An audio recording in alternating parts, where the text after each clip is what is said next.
O nosso planejamento anual não é apenas organizar os eventos que vamos realizar. O nosso planejamento anual não é definir quais as atividades que nós vamos fazer. O nosso planejamento anual é relembrar o que fazemos como juventude cristã. É relembrar qual é o propósito que temos como juventude cristã, especialmente da igreja que nós participamos.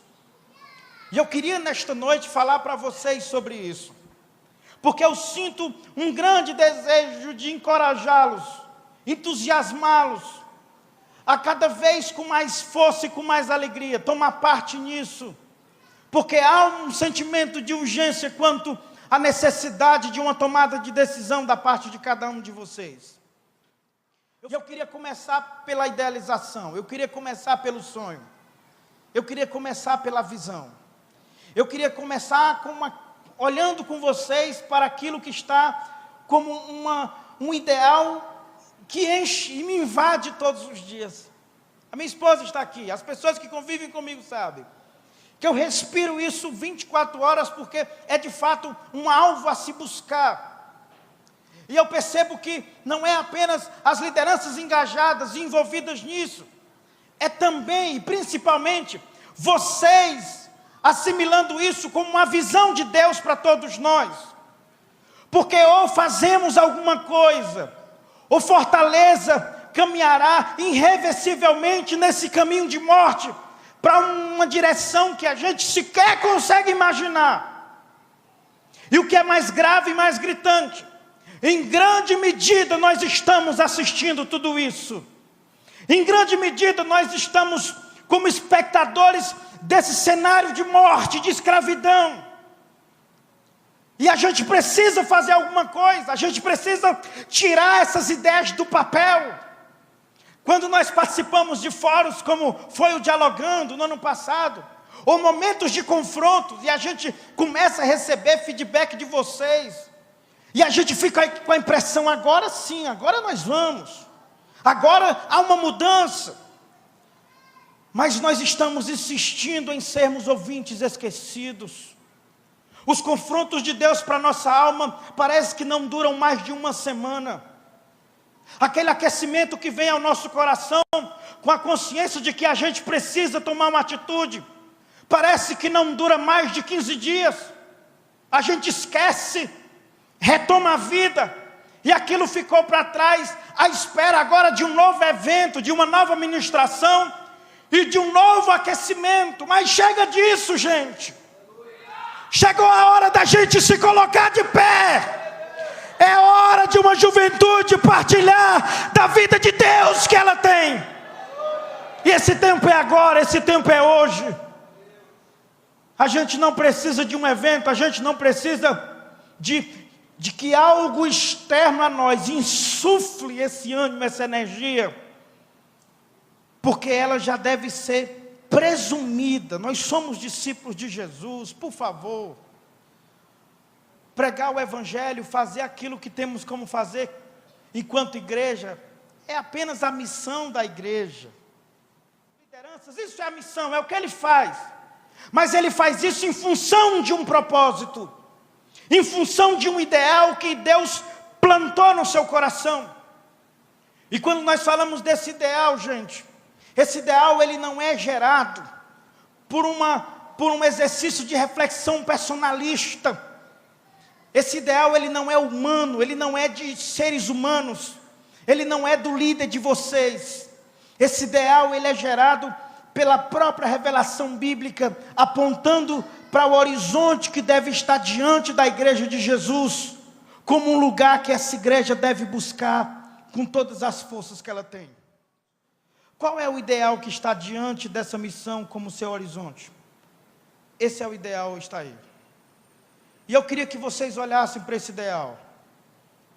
Eu queria que vocês lessem esse ideal, porque é isso que nos move.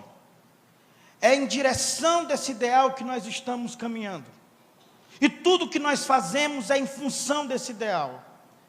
Por isso que há sempre aquele exercício de reflexão, para a gente estar sempre pensando qual é a relação disso com o ideal. Até o culto, gente, os temas, os pregadores, tudo está alinhado dentro de um caminho que busca esse ideal. As coisas não estão soltas, elas não são aleatórias, intuitivas, elas não são geradas de improvisações. Existe esse ideal. E qual é esse ideal? O ideal que está no nosso coração, e que é o ideal de Deus para a sua igreja em Fortaleza, e para a igreja juventude. Está aí que vocês precisam ler e conhecer esse ideal. Cada jovem e adolescente da nossa cidade alcançado pelo Evangelho de Cristo. Cada jovem e adolescente recém-convertido ou ingresso nas nossas igrejas, plenamente integrado ao corpo de Cristo. Cada jovem e adolescente integrado, servindo ao reino de Deus com seus dons e talentos. Essa é a visão. Essa é a visão. Se você quiser saber por que nós fazemos o que fazemos, é por conta dessa visão. E o que nós queremos? Com o que nós sonhamos? Nós sonhamos com um dia, com um momento, em que cada jovem em Fortaleza, ele seja alcançado pelo Evangelho de Cristo. Jesus deseja isso para a sua igreja. Mas nós queremos também que cada jovem que é alcançado e que se torna discípulo de Jesus, ele seja plenamente integrado. E ao ser plenamente integrado, nós sonhamos que cada jovem desse sirva ao reino de Deus. Portanto, um jovem ideal nessa visão é um jovem plenamente integrado e servindo ao reino de Deus. Esse é o nosso parâmetro. E eu queria que você se olhasse a partir desse parâmetro. Eu estou plenamente integrado ao corpo de Cristo e eu estou servindo ao reino de Deus. Se eu estiver exatamente nessa condição, eu estou exatamente nesse lugar ideal que a igreja e a juventude estabelece como uma visão, como um propósito maior. Agora, colocando esse ideal para vocês, gente, é aí que está a missão que nós estamos desenvolvendo. Porque se eu tenho como ideal cada jovem e adolescente da nossa cidade alcançado pelo Evangelho, logo eu decido ter como missão, qual é o primeiro pilar? Se eu tenho como ideal integrar jovens e adolescentes que chegam à nossa igreja, logo um outro pilar dessa missão é a integração. E aqui está exatamente os pilares dessa missão, e eu estou agora colocando a correspondência dessa missão com a visão, com o ideal, com aquilo que nós estamos sonhando como juventude da igreja em Fortaleza. Dito essas palavras, eu queria entrar na mensagem, porque eu queria pregar sobre o caminho para esse ideal. E eu queria olhar para esse ideal. E hoje, conversando com a minha esposa sobre isso, a gente fica com a impressão de que isso não é tão difícil. Isso não é um labirinto. Esse ideal não é uma utopia. Não é um lugar inalcançável. Ele só está diante de nós como um horizonte que deve ser alcançado, porque esse é o desejo de Deus para a sua igreja nessa cidade. E a primeira coisa que me vem à mente, gente, e eu tenho me perguntado todos os dias, é o que nos impede ao testemunho de Cristo. Por que nós não pregamos o Evangelho? Por que nós não compartilhamos o Evangelho de Jesus? E eu confesso que eu me ponho a perguntar sobre isso. O que explica nós não compartilharmos o Evangelho de Cristo? E eu confesso que, ao me questionar sobre isso, eu tenho entrado num dilema, e que coloca duas possibilidades muito graves diante de mim. E a primeira possibilidade é a de que nós não acreditamos no poder do Evangelho. Por que nós não pregamos? Uma resposta possível é porque nós não acreditamos nisso. Não faz sentido para nós. Nós entramos e saímos pelas nossas igrejas convivemos com pessoas da mesma fé que nós, sabemos até os traquejos da fé, falamos, citamos versículos, nós temos todo o estereótipo de crente, mas a verdade é que muitos de nós não acreditam nisso, não vive como se cresce nisso, porque essa é uma das respostas, essa é uma das possíveis explicações, porque de outra maneira, se nós acreditássemos no poder do Evangelho, se nós acreditássemos que a saída para esta cidade enferma chama Jesus de Nazaré, nós não hesitaríamos em levar cura para esta cidade. Eu penso que em grande medida a gente não acredita nisso. Não sei porquê.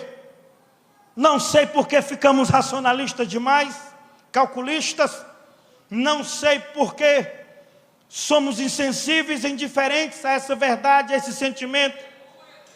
Mas a realidade é que eu tenho uma impressão que em grande medida a gente não acredita nisso que a gente prega todo dia.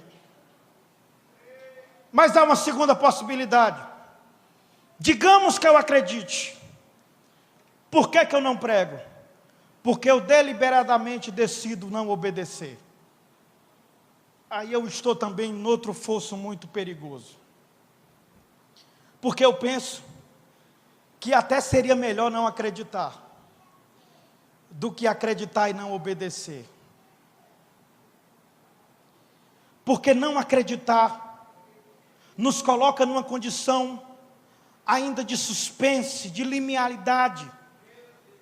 A fé pode ser gerada em mim e as coisas mudarem de repente. Mas quando eu creio e não obedeço, eu estou intencionalmente decidindo não fazer aquilo que fui chamado a fazer. Eu estou intencionalmente decidindo não agir conforme se espera que eu haja. E eu penso que esses dois caminhos nos levam para um lugar bem distante da condição de discípulo de Jesus. Escute o que eu estou dizendo. Pessoas que não acreditam no poder do Evangelho não são discípulas de Jesus, porque a premissa do discipulado é a fé. A premissa da salvação é a fé. Se a gente não crê no Evangelho, não há salvação, não há relacionamento com Jesus. Mas por outro lado, se a gente acredita, mas não obedece, também não somos discípulos de Jesus, porque o próprio Jesus disse isso com toda clareza: vocês são meus discípulos, se vocês fizerem o que eu mando, porque a prova de que vocês são meus discípulos é obedecer aquilo que eu estou mandando vocês fazerem. Perceba que coisa grave. Por que eu não evangelizo? Por que eu não compartilho Cristo com pessoas? Porque eu não creio? Não, pastor, eu creio. Então só me resta, eu creio, mas não obedeço. Isso nos deixa numa situação muito dramática, gente. Sabe quantos jovens nós temos em Fortaleza? Nós temos quase 1 milhão de jovens. Quando eu digo que é um sonho alcançar cada jovem da nossa cidade, eu não estou dizendo que esse 1 milhão de jovens vem aceitar Jesus aqui e ser crente, não. Eu estou dizendo que esse 1 milhão de jovens, eles vão ouvir o Evangelho a partir do testemunho pessoal de alguém que vai até eles e compartilha Cristo com eles. Deixa eu falar disso para vocês e mostrar que isso é muito possível. Vocês acreditam? Nós temos em Fortaleza, na nossa igreja, em torno de 10 mil jovens, talvez um pouco mais, mas vamos dizer que nós tenhamos 10 mil jovens na nossa igreja, contando jovens e adolescentes.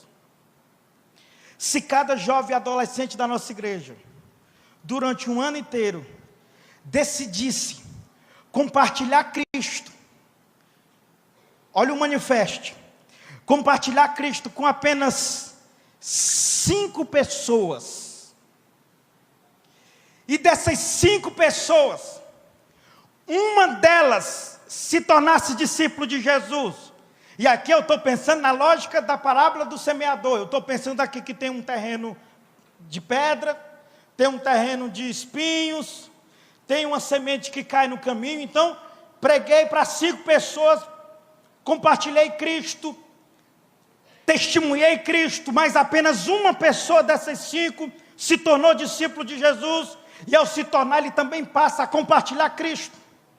Se a gente fizesse isso, nessa dinâmica que eu estou falando, em 4 anos, cada jovem adolescente de Fortaleza ouviria o amor de Deus através do testemunho pessoal de um cristão. Isso é um sonho, gente? Isso é uma coisa idealizada, que está longe? Que está num mundo inalcançável? É claro que não. Eu estou dizendo que se cada jovem compartilhasse Cristo a 5 pessoas, e dessas 5 pessoas, um se tornasse discípulo de Jesus, em 4 anos, nós teríamos pregado para 1 milhão de jovens em Fortaleza. Vocês acham que isso não é importante? Vocês acham que isso não é de grande valor? Porque se pensamos que isso não é importante, de fato nós não acreditamos no poder que há nesse evangelho. Esse é o chamado de Deus para nós, gente.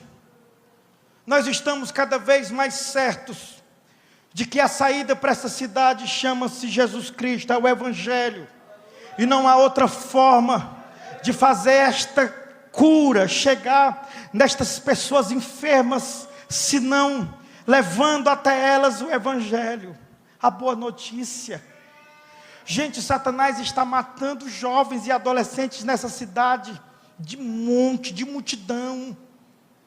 Os números estão, entra em qualquer site de jornal do Ceará, hoje, você vai ver em tempo real quantos adolescentes e jovens estão sendo ceifados.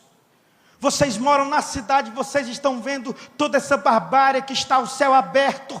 Vídeos circulando na rede, mostrando uma violência inimaginável.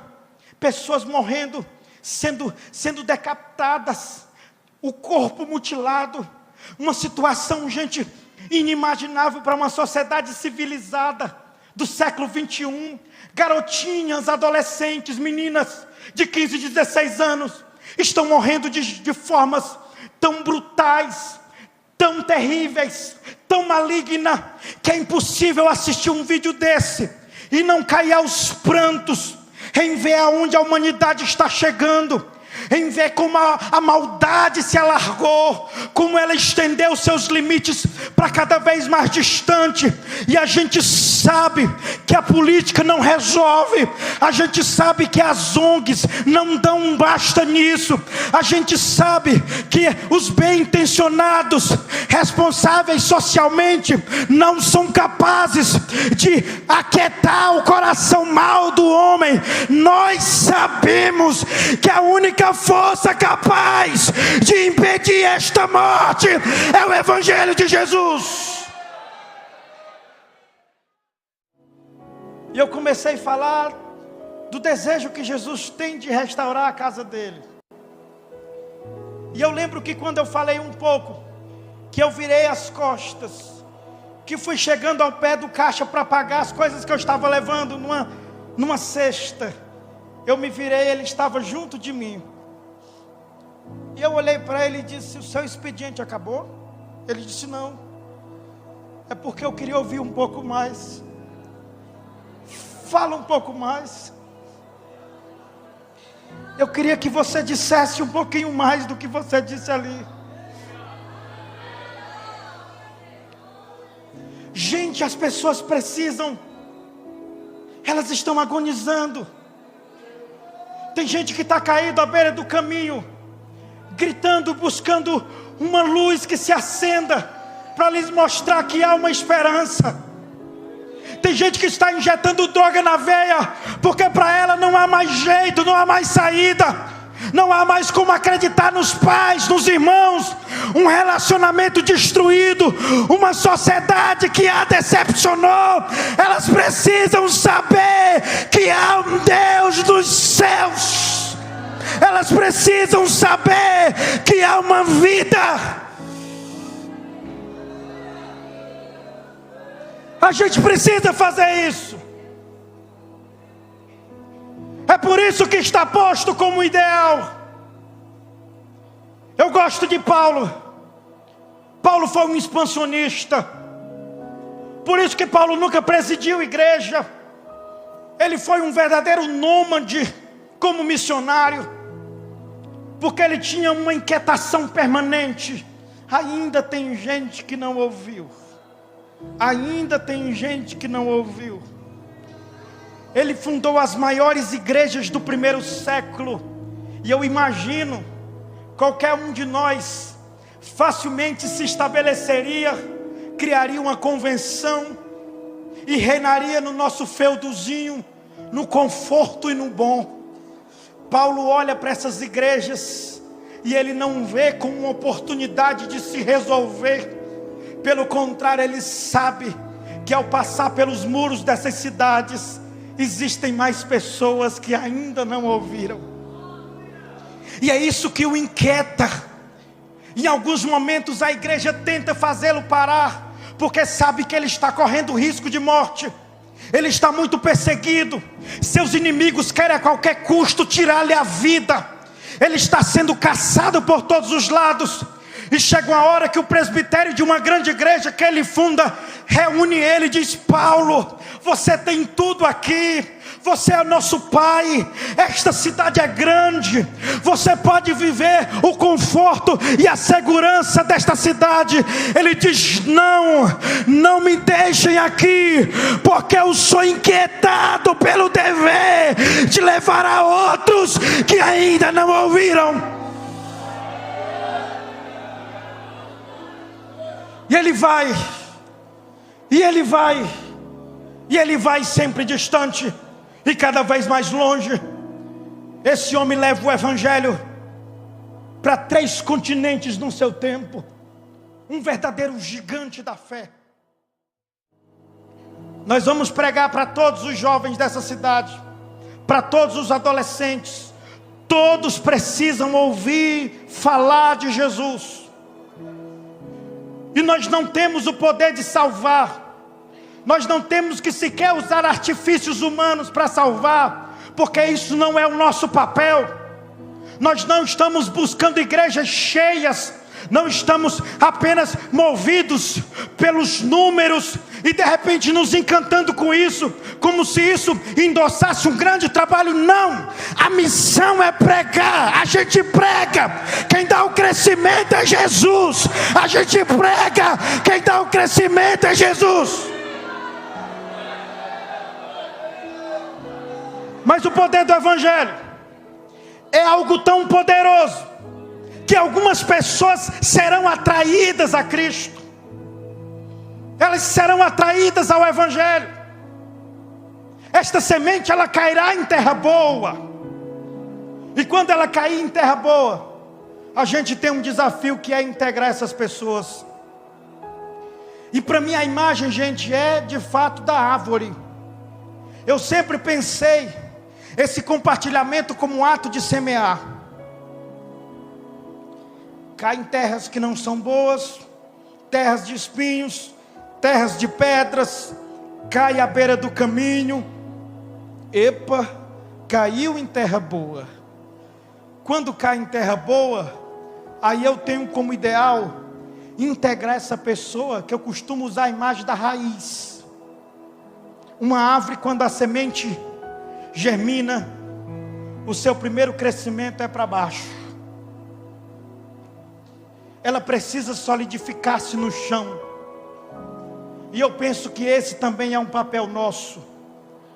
E eu penso que a gente está fazendo muito mal esse papel. Muitas vezes, os grupos de jovens das nossas igrejas mais parecem panelinhas. Aquele grupinho fechado. Passa o ferrolho, ninguém entra. Ninguém participa. Quantos jovens entram e saem das nossas igrejas, por vezes carente de um abraço, carente de uma amizade, de alguém que possa lhe dar um pouco de atenção, de carinho, e a gente naquele mundinho de santo, de separado, de puro, rejeita-os, e por muitas vezes eles têm ido embora, 2, 3 dias depois, porque sequer são acolhidos pela gente.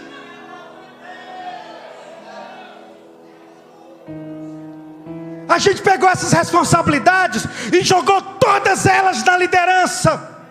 Mas sabe quem é que acolhe? É a própria igreja. Nós individualmente temos que assumir o compromisso de acolher aqueles que passam pelas portas da nossa igreja e nos visitam. Mas por vezes nós somos indiferentes. O jovem vai à frente, aceita Jesus como Salvador. Não vai uma pessoa para dar um abraço, para compartilhar com ele o contato da liderança, para dar algumas orientações básicas do que é a vida dele a partir desse momento. Nós nos fechamos. Ele sai da nossa congregação ainda zonzo, porque ele sequer entende o que ele é agora. Ele sequer entende o que se exige agora para essa decisão que ele tomou. Mas quando ele olha para a gente, nós estamos naquele grupinho lá no muro da congregação, conversando entre nós, e absolutamente insensíveis àqueles que passam à nossa volta.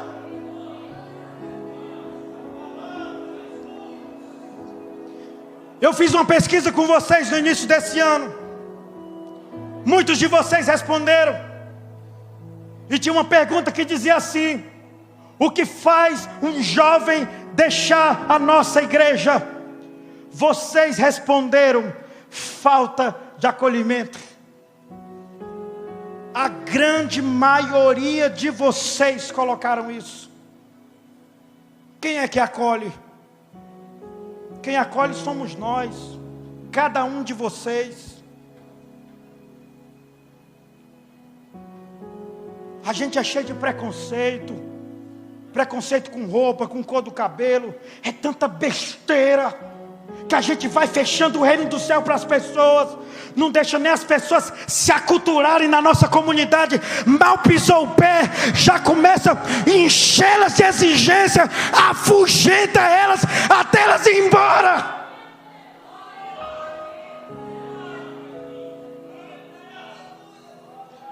Às vezes a gente quer fazer um papel que ele é de Jesus, que ele é do Evangelho. Não são poucas as pessoas que estão machucadas pelas ruas, meus irmãos. Vai em qualquer casa de detenção nesta cidade, você vai encontrar dezenas de jovens desviados lá. Muitos filhos de crente nasceram na igreja e por vezes não foram acolhidos.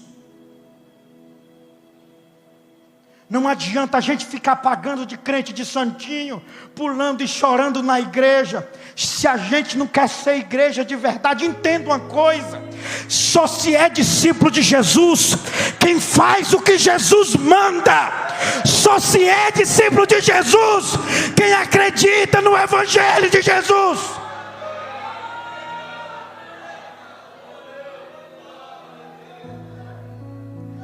O que assegura a tua participação, filho, na igreja, não é essa carteira de membro que você tem no bolso.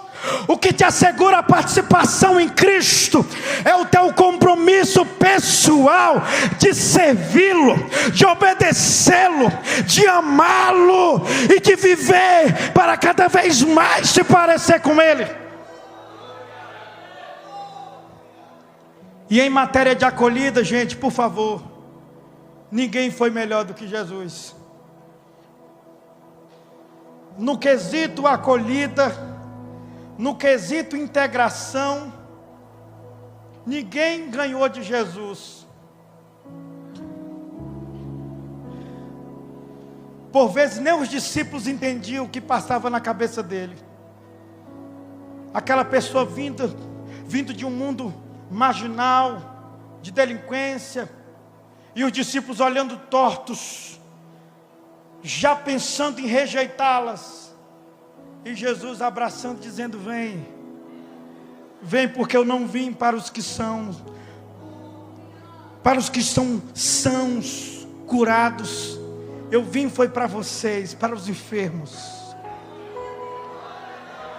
O Zaqueu, que é apenas um publicano e visto como um homem traidor do seu próprio povo, Jesus olha e diz: eu vou na tua casa, eu vou dormir na sua casa. Ele senta na mesa com pecadores, com meretrizes. Ele não faz questão de ser indiferente a estas pessoas, porque Ele acolhe, Ele abraça, Ele diz: é de vocês o reino que eu estou inaugurando, a palavra que eu tenho é para vocês. Eu estou trazendo alívio para quem está cansado mesmo, eu estou trazendo liberdade para quem está oprimido. É para vocês que eu vim, é em função de vocês que eu estou aqui. Mas nesse ideal, nós pregamos para todos. Jesus salva alguns. Ao salvar alguns, nós acolhemos, integramos. E essa integração é um processo de aprofundamento de raiz. É um vínculo ao corpo de Cristo. E como toda árvore, esta árvore agora enraizada, ela cresce e ela dá frutos. Compartilhar é semente, integrar é raiz, servir é fruto. Simples assim. Porque quando alguém amadurece, quando alguém cresce, se desenvolve espiritualmente, ele necessariamente dará frutos. Ou que vocês tinham que estar à tarde aqui para ouvir algo que eu não esqueci, que o Joel falou. E ele falou algo que eu não me tirou a mente, porque ele confrontou uma ideia do senso comum que nós temos, de que eu posso ser crente e não frutificar. Já viu alguém dizer assim: olha, se você é crente, mas não trabalha para o Senhor, você vai até para o céu, mas não tem coroa, não tem recompensa. Então você tem aqueles salvos que são pobrezinhos, não tem uma coroazinha na cabeça, não tem nada, porque não fizeram muito. Mas aqueles que fizeram muito, tem uma coroa na cabeça que mal consegue segurar, recebem muitas honrarias e prestígios. Então o que é que você escolhe? Você escolhe chegar no céu sem coroa ou com coroa? Joel falou uma coisa brilhante, está muito certo. E ele disse exatamente isso: não existe essa salvação sem coroa. Jesus deixou claro que se você está nele, você frutifica. E se você não frutifica, você não está nele. E se você não está nele, você será cortado e jogado no fogo. Não existe alguém genuinamente cristão que não frutifica. Não existe alguém genuinamente cristão que não está a serviço de Deus. Pastor, mas isso é muito duro. Sinto muito. Mas é julho, é o mês da revisão, da gente tirar algumas peças velhas e sair com esse carro tinindo para casa.